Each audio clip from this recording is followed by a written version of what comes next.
भगवान श्री कृष्ण सही कहते हैं, जो व्यक्ति भगवत गीता के मार्ग पर चलता है वो आत्म शांति प्राप्त करता है। ये कहानी है कलयुग की। एक विद्वान ब्राह्मण था।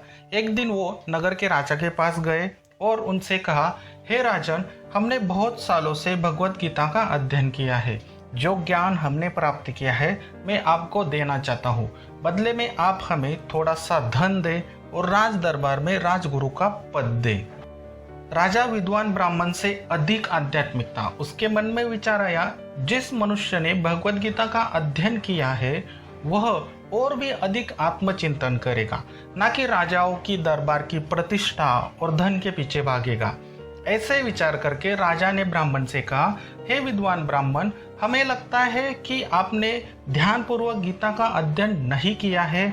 मैं आपको गुरु के रूप में स्वीकार तो करना चाहता हूँ, लेकिन आप अभी जाइए और फिर से ध्यानपूर्वक गीता का अध्ययन कीजिए। ब्राह्मण चला गया, लेकिन वह बार बार यही सोचता रहा कि देखो, राजा तो कितना बड़ा मूर्ख है। वह कहता है कि तुमने गीता का पूर्ण अध्ययन नहीं किया, बल्कि मैं तो कई वर्षों से उसी का ठीक से अध्ययन कर रहा हूँ। विद्वान ब्राह्मण ने गीता का अध्ययन तो नहीं किया, पर 7 दिनों के बाद राजा के सामने पुनः उपस्थित हुआ। राजा ने पुनः वही बात दोहराई और उसे विदा कर दिया।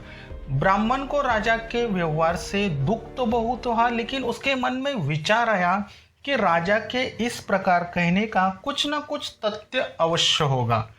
वह घर चला गया, गीता का ध्यानपूर्वक अध्ययन करने लगा। भगवत गीता के पहले अध्याय से लेकर 18 अध्याय तक विद्वान ब्राह्मण ने गीता को तत्व रूप में समझा। धीरे धीरे गीता के तत्व रूप रहस्य का प्रकाश उसकी बुद्धि पर पड़ने लगा और विद्वान ब्राह्मण ने जान लिया कि सुख दुख, मान सम्मान, यश अपयश, धन तथा ऐश्वर्य के लिए दरबार में या किसी दूसरी जगह भागना व्यर्थ है। उस दिन से वह दिन रात भगवत गीता के मार्ग पर चलने लगा, एक ईश्वर की आराधना करने लगा और फिर पुनः राजा के पास वो कभी भी नहीं लौटा। कुछ दिन बाद जब राजा को ब्राह्मण का स्मरण हुआ तो राजा उसकी खोज करता हुआ वह स्वयं उसके घर आ गया। ब्राह्मण के मुख पर दिव्य तेज और आत्म शांति को देखकर राजा उसके चरणों में गिर पड़ा और बोला, हे विद्वान ब्राह्मण, अब आपने गीता के असली तत्व को समझा है। मैं बहुत ही भाग्यशाली रहूंगा अगर आपने मुझे शिष्य के रूप में स्वीकार करेंगे तो। दोस्तों, इस कथा से हम क्या सीख सकते हैं? नंबर 1, भगवत गीता को ध्यान से पढ़ने से आपका मोह, काम वासना, क्रोध तथा अहंकार का नाश होता है। लेकिन भगवत गीता आपको तत्व रूप में पढ़नी होगी। नंबर 2, भगवत गीता को तत्व रूप में पढ़ने से पहले विद्वान ब्राह्मण राजा से प्रार्थना कर रहा था कि हमें गुरु के रूप में स्वीकार करो।